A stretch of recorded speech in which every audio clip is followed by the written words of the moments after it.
المسیح کے جلالی اور مبارک نام میں تمام دیکھنے اور سننے والوں کی خدمت میں سلام عرض کرتے ہیں۔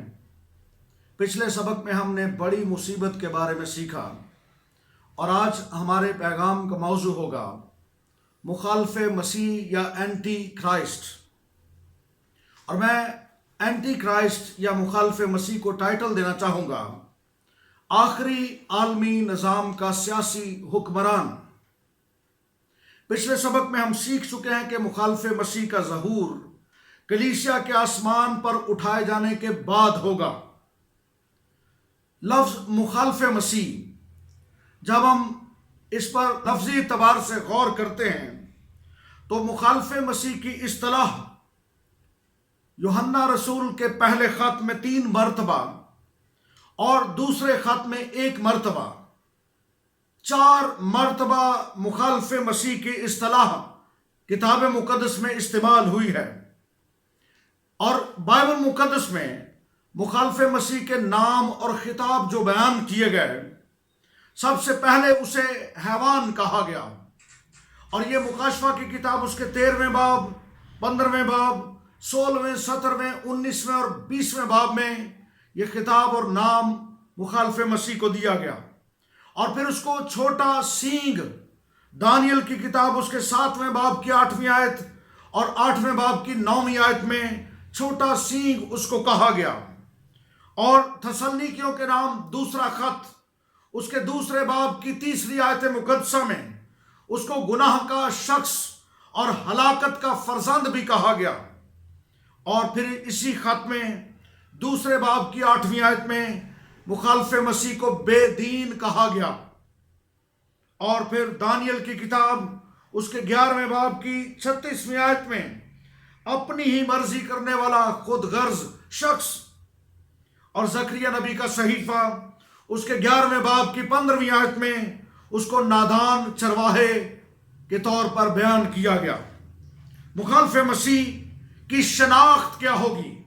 سب سے پہلا اہم سوال جو میں اٹھانا چاہتا ہوں، مخالف مسیح کی شناخت، آئیڈینٹی آف اینٹی کرائسٹ۔ جب ہم نبوتی کتاب یعنی مکاشفہ کی کتاب کو پڑھتے ہیں تو اس کے 13ویں باب کی پہلی آیت مقدسہ میں ہمیں سمندر سے نکلنے والا ایک حیوان نظر آتا ہے، اور اس کے 10 سینگ اور 7 سر ہیں، اور 10 سینگوں پر 10 تاج، اور اس کے سروں پر کفر کے نام لکھے ہوئے ہیں۔ یہ مخالف مسیح ہے۔ اور جب ہم اسی 13ویں باب کی 11ویں آیت پر پہنچتے ہیں تو زمین میں سے نکلنے والا ایک اور حیوان، اور اس کی شناخت یہ بیان کی گئی کہ براکے سے 2 سینگ، اور یہ حیوان اژدہا کی طرح بولتا ہے، اور اسی زمین میں سے نکلنے والے حیوان کو مکاشفہ کی کتاب اس کے 19ویں باب میں جھوٹا نبی کہا گیا ہے۔ اور پھر ہم جب مکاشفہ کی کتاب اس کے 13ویں باب کو پورے دھیان سے پڑھتے ہیں، اس کی دوسری آیت میں اور پورے باب میں ہمیں ایک اژدہا کا ذکر ملتا ہے۔ اژدہا اپنی قدرت، اپنا تخت اور اپنا اختیار سمندر میں سے نکلنے والے حیوان کو دیتا ہے۔ یہ سب کیا ہے؟ ابلیس، پرانا سانپ، اژدہا۔ اگر آپ اس پورے سینیریو کو غور سے دیکھیں، غور سے مطالعہ کریں، تو آپ کو ایک ابلیسی تثلیث نظر آتی ہے، اور اس ابلیسی تثلیث کے اراکین اژدہا، حیوان اول یعنی مخالف مسیح، حیوان دوم یعنی جھوٹا نبی۔ ابلیس، شیطان بھی خدا کی نقل کرنا چاہتا ہے، اور وہ خدا کی طرح ایک تثلیث، جھوٹی تثلیث بناتا، اور میں اس کو ابلیسی تثلیث کہتا ہوں، وہ قائم کرتا ہے۔ اگلی بات جو میں کرنا چاہتا ہوں، مخالف مسیح کی روح اور مخالف مسیح کی تاثیر ہم سیکھ چکے ہیں کہ مختلف ادوار میں مختلف لوگوں میں کام تو کرتی رہی ہے اور آج بھی کر رہی ہے۔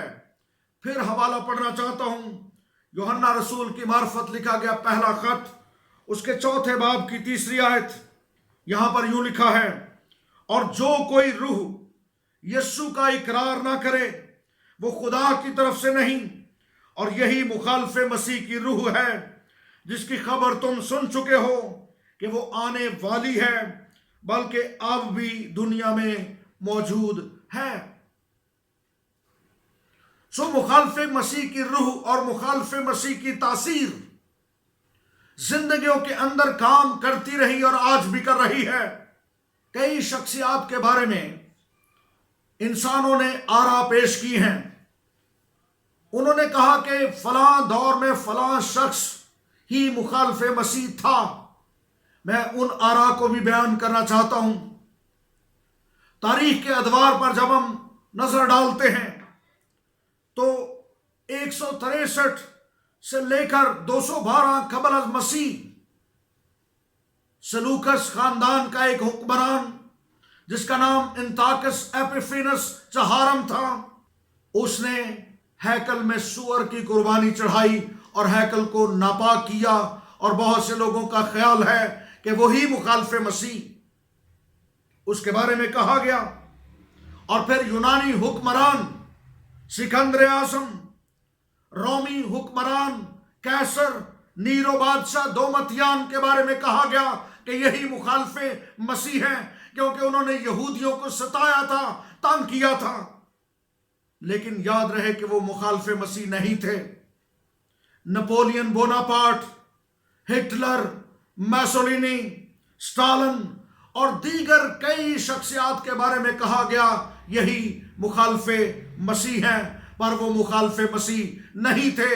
میں بیان کرنا چاہتا ہوں ان کے اندر مخالف مسیح کی روح تو کام کرتی تھی، وہ مخالف مسیح کے زیر اثر تو تھے، لیکن وہ مخالف مسیح نہیں تھے، کیونکہ مخالف مسیح کی پہچان یہ ہے کہ وہ اس وقت تک ظاہر نہیں ہوگا جب تک کلیسیا زمین پر موجود ہے۔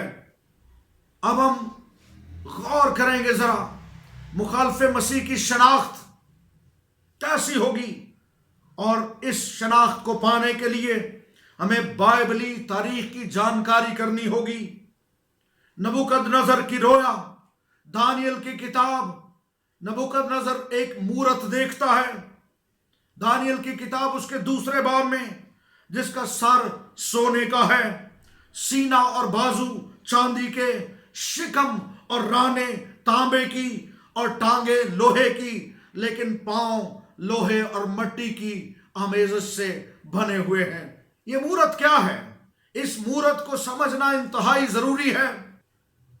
اس مورت کا سر سونے کا جو بابلی حکومت کو پیش کرتا ہے، اور اس کا فرمانروا نبوکدنضر جس نے 605 سے لے کر 539 قبل از مسیح پوری دنیا پر حکمرانی کی، اور دوسری سلطنت چاندی کی مادی اور فارسی سلطنت جس کا فرمانروا خورس، جس نے 539 سے لے کر 331 تک قبل از مسیح اس دنیا میں بادشاہی پائی، اور مورت کا تیسرا حصہ شکم اور رانے تانبے کی، یہ یونانی حکومت کو ظاہر کرتی ہے۔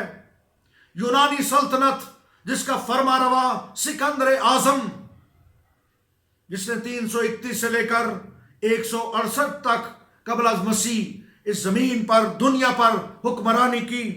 چوتھی اور آخری سلطنت جس کا ذکر انتہائی اہم ہے، اور اس تناظر میں اس سلطنت کو سمجھنا بڑا ضروری ہے۔ چوتھی سلطنت ٹانگیں لوہے کی، لیکن اس کے پاؤں مٹی اور لوہے کی آمیزش سے بنے ہوئے ہیں۔ مورت کا یہ حصہ رومی سلطنت کو ظاہر کرتا ہے، اور اس کا فرمانروا کیسر، اور 146 قبل از مسیح سے لے کر تقریباً 400 مسیح تک یہ سلطنت کسی نہ کسی طور پر قائم رہی، اور میری دانش میں یہ سلطنت آج بھی قائم ہے۔ میں آگے چل کر بیان کروں گا کہ اس کی وجہ کیا ہے۔ آخری سلطنت رومی سلطنت، دانیل کی کتاب اس کے دوسرے باب میں مورت، اور پھر دانیل کی کتاب اس کے 7ویں باب میں چار حیوانوں کا ذکر، اور ان 4 حیوانوں میں چوتھا حیوان ہولناک، ہیبتناک اور زبردست، جس کے دانت لوہے کے اور بڑے بڑے. یہ 4 حیوانوں میں سے آخری حیوان، چوتھا حیوان، یہ بھی رومی سلطنت کو ظاہر کرتا ہے. اور اس چوتھے حیوان نے دانیل کو حیرت زدہ کر دیا. خدا کا شکر کرنا چاہتا ہوں کہ اس نبوتی کتاب یعنی دانیل کی کتاب میں خدا قدوس نے اس حیوانوں کے عقدہ کو خود ہی بیان کیا اور انسانوں پر ظاہر فرما دیا. دانیل کو نظر آنے والا یہ چوتھا حیوان دنیا کی چوتھی سلطنت یعنی رومی سلطنت کو ظاہر کر رہا ہے. اور سب سے اہم بات، غور سے سنیے میں کیا کہہ رہا ہوں. جب میں نے بیان کیا نبوکد نظر کو نظر آنے والی مورت جو دوسرے باب میں جس کا بیان ہے، اور نبوکد نظر کو نظر آنے والے 4 حیوان جس میں سے آخری چوتھا حیوان، یہ دونوں رومی سلطنت کو بیان کر رہے ہیں. اور میں بتا رہا ہوں کہ رومی سلطنت جاری رہنے والی سلطنت ہے کسی نہ کسی حوالے سے. اس میں کوئی شک نہیں کہ یہ سلطنت بڑی مضبوط تھی. اس مورت کی ٹانگیں لوہے کی ہمیں نظر آ رہی ہیں، سب سے ٹھوس اور مضبوط دھات. لیکن اس سلطنت کے ساتھ ایک مسئلہ سنیے. رومی سلطنت کی ٹانگیں تو لوہے کی، لیکن اس کے پاؤں لوہے اور مٹی کی آمیزش، آدھے لوہے کے اور آدھے مٹی کے. یہ مضبوط نہیں تھے. اور پھر اسی سلطنت میں سے ہمیں 10 سینگ نکلتے ہوئے نظر آتے ہیں. رومی سلطنت دراصل بہت سی تہذیبوں اور قوموں کا مرکب بن کر کمزور ہوتی چلی گئی اور بالآخر دنیا میں سے ختم ہو گئی. لیکن میں ایمان رکھتا ہوں کہ رومی سلطنت کی کنٹینیوٹی آج بھی جاری ہے کسی نہ کسی حوالے سے. اور ادنا خادم کی یہ رائے ہے کہ آخری سلطنت یعنی رومی سلطنت دوبارہ بحال کی جائے گی اور 10 یورپی ملکوں کا اتحاد ابتدائی ٹریلر ہے. سنیے میں کیا کہہ رہا ہوں. کتاب مقدس میں 10 سینگوں کا ذکر کیا گیا. یہ 10 یورپی ملکوں کا اتحاد ہوگا اور ان 10 یورپی ملکوں کا اتحاد ابتدائی ٹریلر ہوگا. اور دراصل اس تمام سیناریو کا، اس تمام منظر کا اصل حکمران حیوان وہ بے دین شخص مخالف مسیحی ہوگا جو ان 10 ملکوں کا لیڈر بنے گا. دلیل اور ثبوت کے طور پر میں چند باتیں بیان کرنا چاہتا ہوں. جب ہم دانیل کی کتاب اس کے دوسرے باب کی 34ویں آیت کو پڑھتے ہیں تو نبوکد نظر کی مورت میں نقطہ عروج دیکھیے. کہا گیا اے بادشاہ تو اسے دیکھتا ہے. بادشاہ اسے دیکھتا رہا اور یہاں تک کہ ایک پتھر ہاتھ لگائے بغیر ہی کاٹا گیا. سنیے، جب اس نے مورت دیکھی اور چاروں حصے دیکھ لیے تو پھر ایک پتھر ہاتھ لگائے بغیر ہی کاٹا گیا اور یہ پتھر اس مورت کے پاؤں پر یعنی رومی سلطنت پر جو لوہے مٹی، یہ پتھر اس پر گرا اور ان کو ٹکڑے ٹکڑے کر دیا. اس لیے ضرور ہے کہ یہ پتھر اس مورت کے پاؤں جو لوہے اور مٹی کا امیزہ ہیں ان پر گرے اور اس سلطنت کو تباہ و برباد کر دے. نبوتی کلام کے مطابق یہ ضروری ہے. میں پھر کہنا چاہتا ہوں کہ یہ پتھر اس مورت کے پاؤں جو لوہے اور مٹی کے بنے ہوئے ہیں ان پر گرے اور ان کو تباہ و برباد کر دے. اب یہ پتھر کی شناخت کیا ہے؟ اس پتھر کے بارے میں غور سے پڑھیے. پتھر جس نے اس مورت کو توڑ ڈالا، آگے جا کر لکھا ہے وہ ایک بڑا پہاڑ بن گیا اور زمین پر پھیل گیا. عزیزو، یہ پتھر کوئی اور نہیں بلکہ کونے کے سرے کا پتھر ہمارا خداوند یسوع مسیح ہے جو زمانوں کی چٹان ہے اور پھر وہ کرتے کرتے پھیل گیا اور اس کی کلیسیا پوری دنیا کے اندر پھیل گئی. یاد رہے کہ مسیح کی بادشاہی کا عبوری دور، مسیح کی بادشاہی کے عبوری دور کا آغاز رومی سلطنت سے ہی ہوا تھا جب وہ پتھر موجود ہوا لیکن ابھی اس پتھر نے رومی سلطنت کو تباہ نہیں کیا۔ تاریخ گواہ ہے، مسیح نے یا مسیحت نے رومی سلطنت کو تباہ نہیں کیا، لیکن یہ ضرور ہے کہ وہ پتھر اس رومی سلطنت کے ٹکڑے ٹکڑے کر دے۔ اور میں ایمان رکھتا ہوں کہ عالمی اتحاد کی حکومت، قوموں اور امتوں کا عظیم عالمی اتحاد، جس کے بارے میں پہلے بھی ہم چند باتیں سیکھ چکے ہیں، 10 سینگوں والا اتحاد، جس کے پاؤں کے اندر آمیزش ہے، لوہے اور مٹی کی آمیزش۔ ادنا خادم کی یہ رائے ہے کہ دانیل کی کتاب اس کے 2 باب اور 7ویں باب میں بیان کی گئی آخری رومی سلطنت، چوتھا حیوان، رومی سلطنت کا تسلسل جاری رہے گا، اور یہ آخری سلطنت یعنی رومی سلطنت کی تشکیل نو کی جائے گی، اور 10 ممالک کے اتحاد سے ایک عالمی حکومت وجود میں آئے گی، اور یہ ہولناک حیوان اس حکومت کا سربراہ ہوگا۔ He will be the last ruler of revived Roman Empire۔ 10 ممالک کے اتحاد سے وجود آنے والی عالمی حکومت کا سربراہ یہ ہولناک حیوان ہی ہوگا، اور یہ رومی حکومت کا تسلسل ہوگا، اور یہ رومی حکومت کی تشکیل نو ہوگی۔ اس ثبوت کے طور پر میں چند باتیں پڑھنا چاہتا ہوں۔ میرے ساتھ کتاب مقدس کو کھولیے، دانیل کی کتاب اس کے 7ویں باب کی 23ویں آیت سے پڑھتا ہوں۔ اس نے کہا کہ چوتھا حیوان دنیا کی چوتھی سلطنت ہے، جو تمام سلطنتوں سے مختلف ہے، اور تمام زمین کو نگل جائے گی اور اسے لتاڑ کر ٹکڑے ٹکڑے کرے گی، اور وہ 10 سینگ 10 بادشاہ ہیں جو اس سلطنت میں برپا ہوں گے۔ میں لفظوں کو زور دے کر پڑھ رہا ہوں، وہ 10 سینگ اس سلطنت میں برپا ہوں گے۔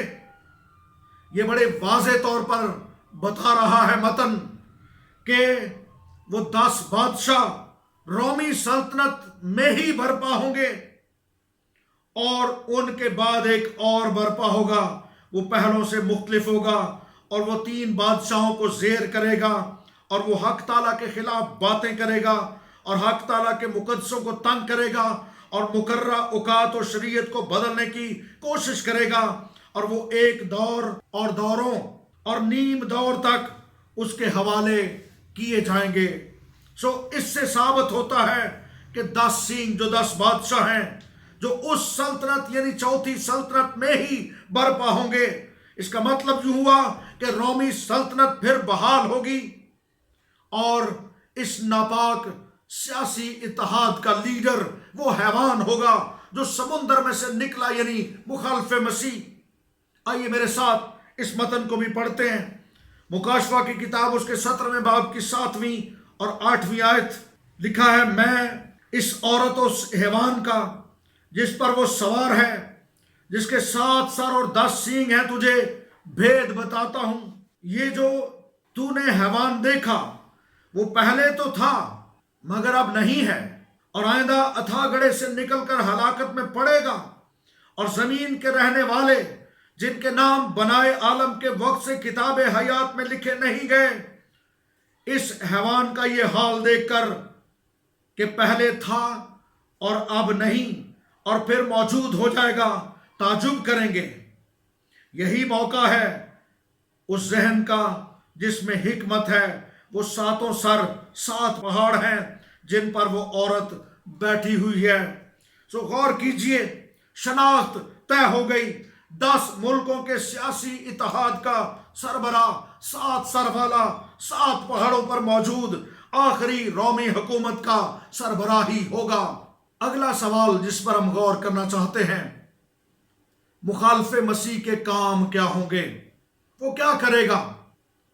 ہم نے طے کیا کہ وہ تشکیل نو دی گئی رومی سلطنت کا آخری حکمران ہوگا، اور بائبل مقدس کے مطابق مکاشفہ کی کتاب اس کے 6 باب اور دانیل کی کتاب اس کے 9 اور 8 باب کے مطابق اپنی حکومت کے شروع میں وہ مکاری اور عیاری کرتے ہوئے امن کا دائی بن کر نکلے گا، اور وہ یہودیوں سے بالخصوص اور دنیا کے تمام دوسرے لوگوں سے بالعموم عہود باندھے گا، عہد باندھے گا، لیکن نصف ہفتے یعنی 3.5 سال کے بعد وہ یہودیوں کے ساتھ عہد کو توڑ دے گا، قربانیوں کو موقوف کرے گا اور اپنی پرستش کروائے گا۔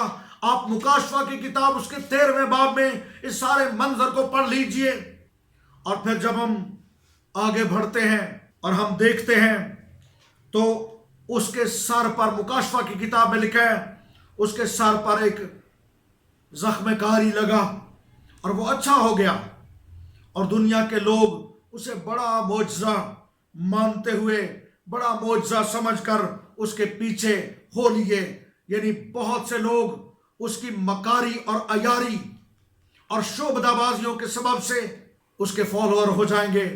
اگلا کام، یہ بے دین اور گناہ کا شخص ہونے کی وجہ سے خدا کی نسبت کفر بھکے گا۔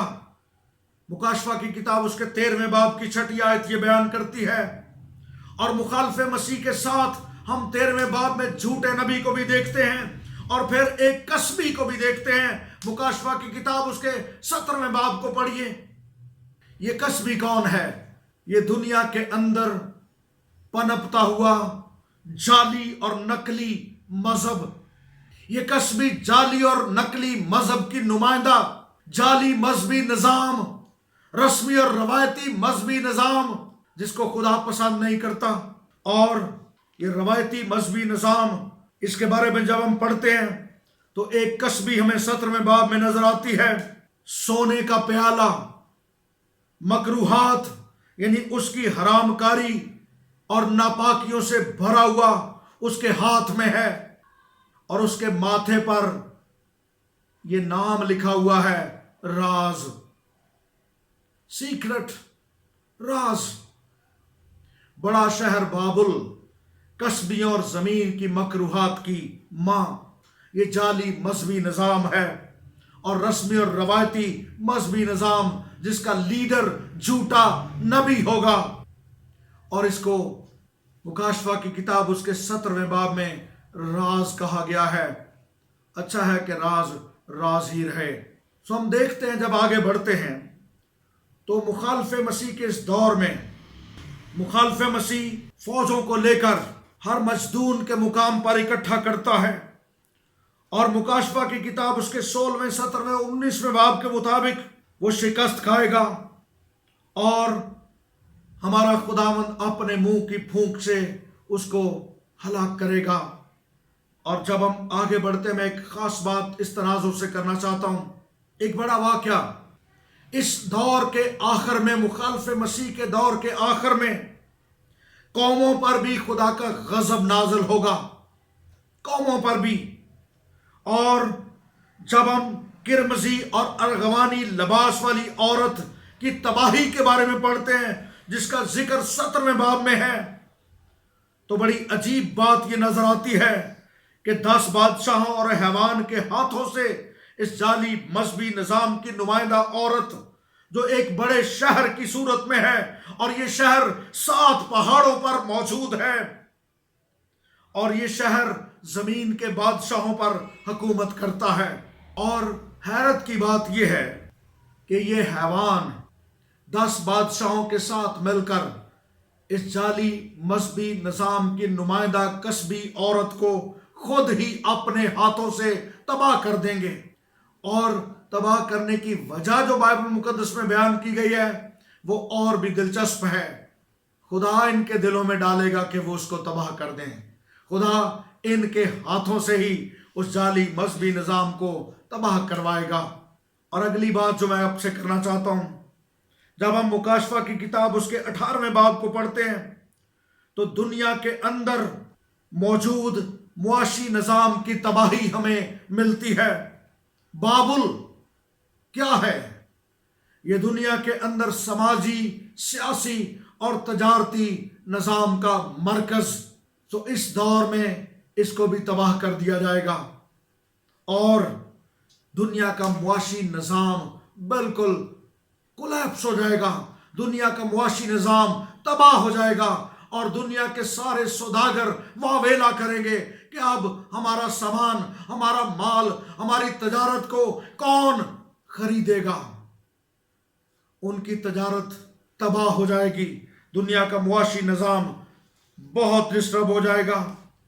عزیزو، غور کیجئے، مخالف مسیح کے دور میں یہ وقت انتہائی دردناک اور کربناک ہوگا، اور یہ دنیا رہنے کے قابل نہیں ہوگی۔ لیکن خدائے قدوس کی تعریف کرتے ہیں کہ ہمارا خداوند اپنے قدرت کے کلام سے اس کو تباہ کرے گا، اور وہ مخالف مسیح کو اور جھوٹے نبی کو پکڑ کر آگ اور گندک کی اس جھیل میں ڈال دے گا، جہاں ان کو وہ اپنے انجام کو پہنچیں گے، وہ اپنے انجام کو پہنچیں گے۔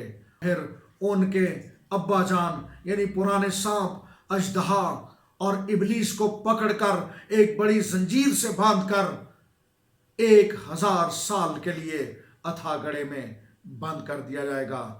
گاڈ بلیس یو، خداوند آپ کو برکت دے۔